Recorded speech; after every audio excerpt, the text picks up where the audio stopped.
LVMH is exploring the sale of its Marc Jacobs brand with potential buyers including Authentic Brands Group, Blue Star Alliance, and WHP Group.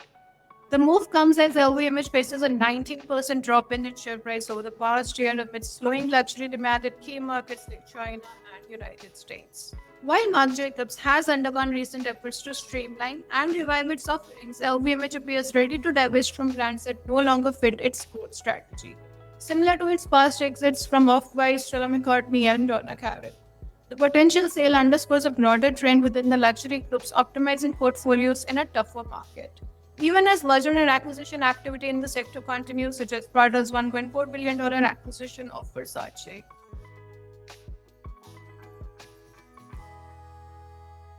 Hello everyone, welcome back to our channel and welcome back to this video. In this video, we wanted to share with you that LVMH is considering selling the Marc Jacobs brand, which is more of a strategic recalibration in a slower luxury market.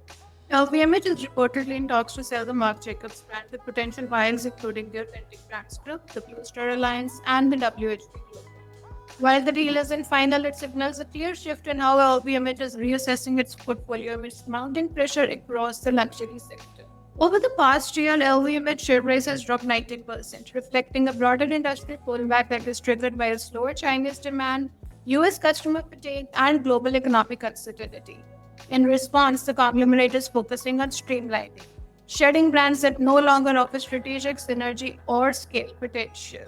This isn't really new for LVMH. It offloaded Donna Karan in 2016, and more recently it exited both Off-White and Stella McCartney. The group stance of made clear by the CFO said that we will not keep brands if we don't believe that they are not a good add-on or that we are not the right operator to operate them. Marc Jacobs, known for its popular tote bag and the Daisy fragrance, has been undergoing a quiet revival, but perhaps not fast enough to justify the continued place within a house that prioritizes blockbuster performance. At a time when many luxury groups are taking shelter under mega brands, LVMH's move reflects a pragmatic view. Not every brand needs to be a turnaround story, some are better suited elsewhere. Meanwhile, the merger and acquisition market does remain active. Prada's nearly $1.4 billion acquisition of Versace from Capri Holdings is just one of the several signs that buyers are circling for deals in this softer climate. One thing is clear, the age of passive portfolio management in luxury is over. That's all that we wanted to share with you in this video. This is more of a developing story, so do stay tuned for more.